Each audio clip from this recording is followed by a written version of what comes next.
नमस्कार, मैं MM prime time में आपका स्वागत है। आज की टॉप 7 बड़ी खबरों में आपका स्वागत है। आज हम उन गलियों से गुजरेंगे जहां अंतर्राष्ट्रीय कूटनीति, बाजार का उतार चढ़ाव और आपकी रोजमर्रा की जिंदगी एक दूसरे से टकराती है। एक तरफ भारत और रूस कृषि के क्षेत्र में एक नई दोस्ती की इबारत लिख रहे हैं, तो दूसरी तरफ अमेरिकी राष्ट्रपति के एक फैसले से हमारा शेयर बाजार कांप उठता है। ये कैसा वैश्विक ताना बाना है जहां एक देश का फैसला दूसरे देश के लाखों निवेशकों की धड़कनें बढ़ा देता है। हम यह भी समझने की कोशिश करेंगे कि सरकार की नीतियां कैसे आपकी जेब पर सीधा असर डालती हैं। कभी जीएसटी काउंसिल के एक फैसले से बच्चों की पढ़ाई महंगी हो जाती है, तो कभी घर का फ्रिज और टीवी सस्ता हो जाता है। क्या यह सिर्फ आंकड़ों का खेल है या इसके पीछे कोई गहरी आर्थिक सोच भी है? इन तमाम सवालों के बीच हम देश और दुनिया की उन 7 महत्वपूर्ण सुर्खियों पर नजर डालेंगे जो आज चर्चा का केंद्र बनी हुई हैं। चलिए, इस सफर में मेरे साथ और जानिए देश दुनिया की सबसे अहम सुर्खियां एक ही वीडियो में।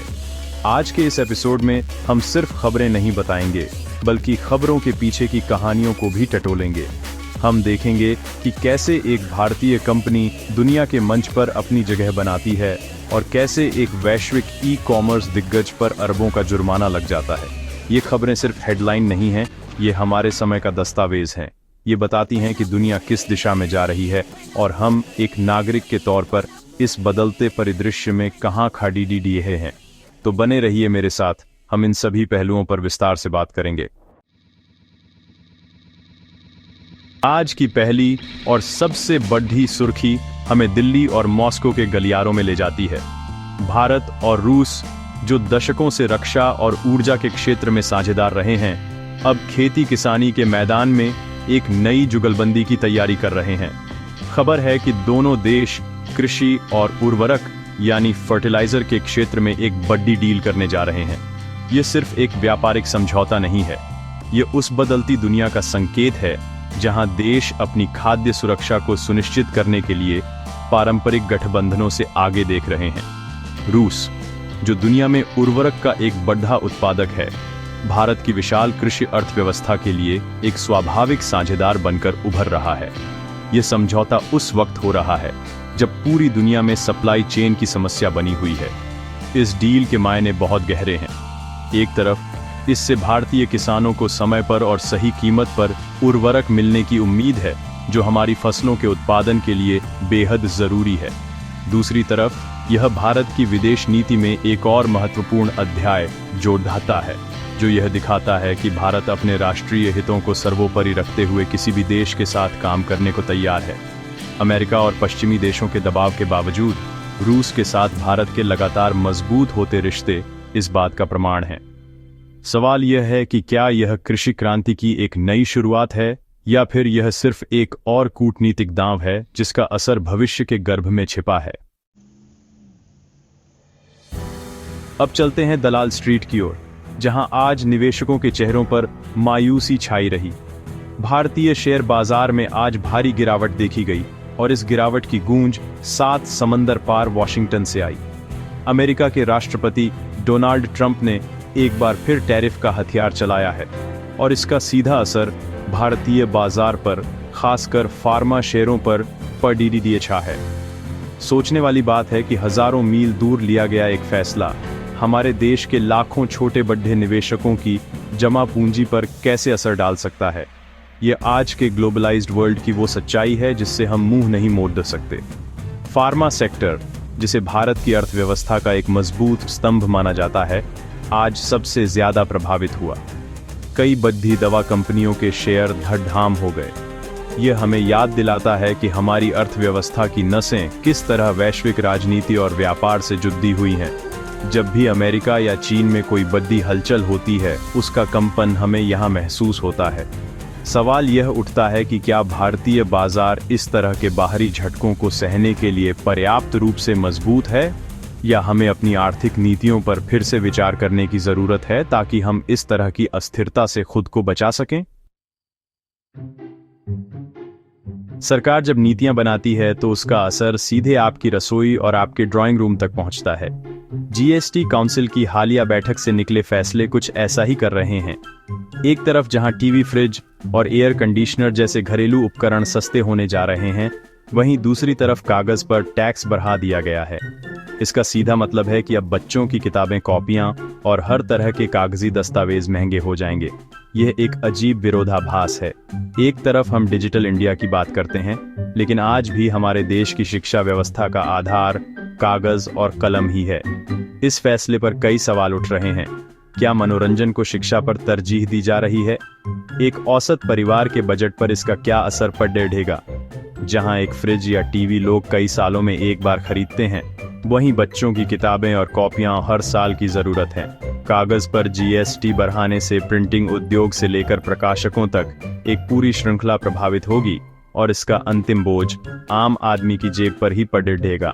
सरकार कहती है कि यह राजस्व बढ़ाने के लिए जरूरी है, लेकिन सवाल यह है कि क्या राजस्व बढ़ाने का कोई और तरीका नहीं था जो सीधे सीधे शिक्षा को प्रभावित न करता हो? अब एक ऐसी खबर जो हर भारतीय को गर्व महसूस कराएगी।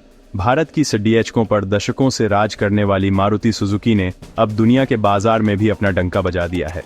ये कंपनी दुनिया की टॉप 10 ऑटोमोबाइल कंपनियों की प्रतिष्ठित सूची में शामिल हो गई है। ये उपलब्धि इसलिए भी खास है क्योंकि मारुति सुजुकी यह मुकाम हासिल करने वाली पहली भारतीय ऑटो कंपनी बन गई है। ये सिर्फ एक कंपनी की सफलता नहीं है, यह मेक इन इंडिया की उस सोच की जीत है जिसका सपना हम कई सालों से देख रहे हैं। ये दिखाता है कि भारतीय इंजीनियरिंग, प्रबंधन और गुणवत्ता अब वैश्विक मानकों पर खड़े उतर रहे हैं। एक छोटी कार बनाने वाली कंपनी से लेकर दुनिया के शीर्ष 10 निर्माताओं में शामिल होने तक का मारुति का सफर भारत के औद्योगिक विकास की कहानी कहता है। यह उन लाखों कर्मचारियों की मेहनत का नतीजा है जिन्होंने इस ब्रांड को घर घर तक पहुंचाया। यह सफलता अन्य भारतीय कंपनियों के लिए भी एक प्रेरणा है कि वे भी बड़े सपने देख सकती हैं और उन्हें हकीकत में बदल सकती हैं। आज जब हम वैश्विक मंच पर भारत की बढ़ती ताकत की बात करते हैं, तो मारुति सुजुकी की यह उपलब्धि उस ताकत का एक ठोस और चलता फिरता उदाहरण है जो हर दिन हमें सड़देशकों पर नजर आता है। अब बात करते हैं उस डिजिटल दुनिया की, जहां क्लिक करते ही सामान आपके दरवाजे पर पहुंच जाता है। लेकिन क्या इस सुविधा की कोई छिपी हुई कीमत भी है?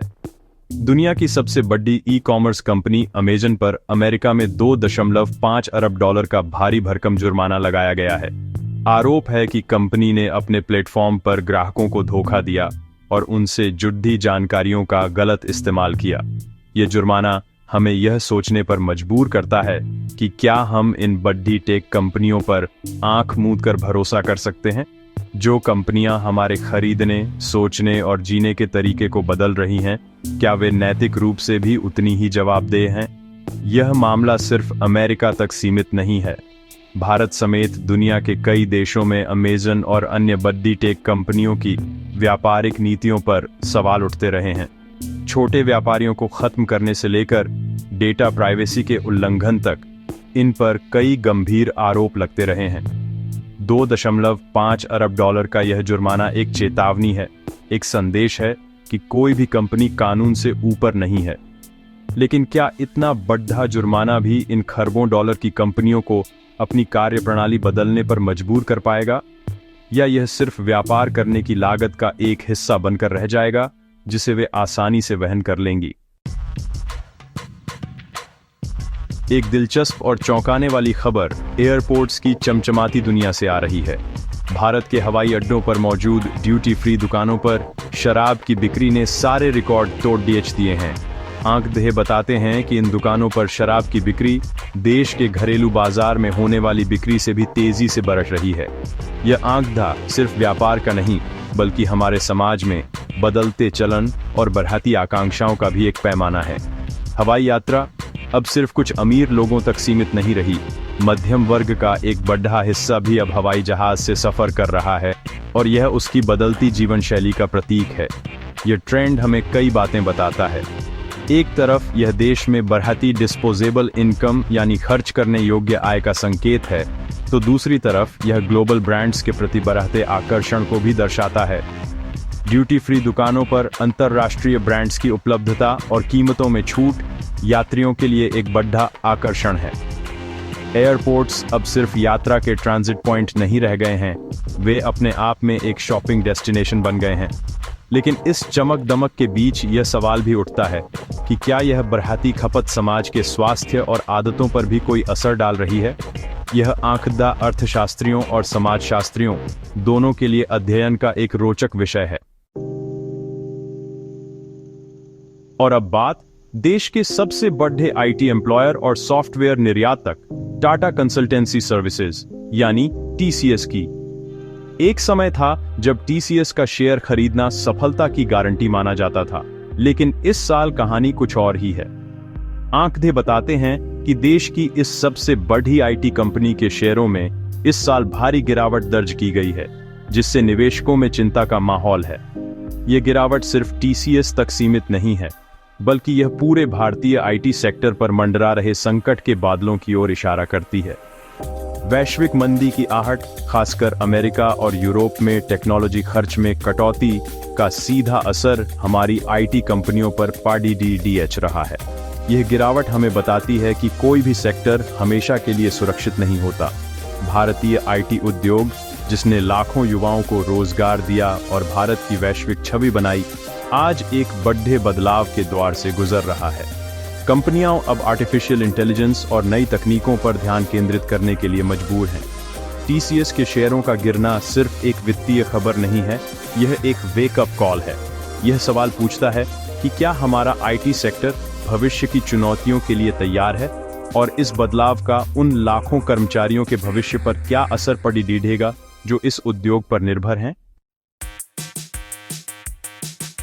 तो ये थी आज की 7 सबसे बड़ी खबरें। हमने देखा कि कैसे रूस के साथ एक कृषि सौदा हमारे किसानों के लिए उम्मीदें लेकर आता है, तो वहीं अमेरिका का एक फैसला हमारे बाजार में बेचैनी पैदा कर देता है।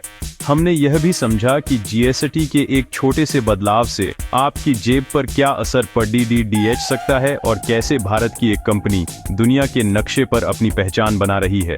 ये खबरें अलग अलग दिख सकती हैं, लेकिन ये सभी एक ही धागे से जुड़ी हैं। वह धागा है हमारी और आपकी जिंदगी का, हमारे देश के भविष्य का। हर खबर अपने पीछे कई सवाल छोड़े डर जाती है। क्या अमेज़न पर लगा जुर्माना बड़ी टेक कंपनियों को सच में जवाबदेह बनाएगा?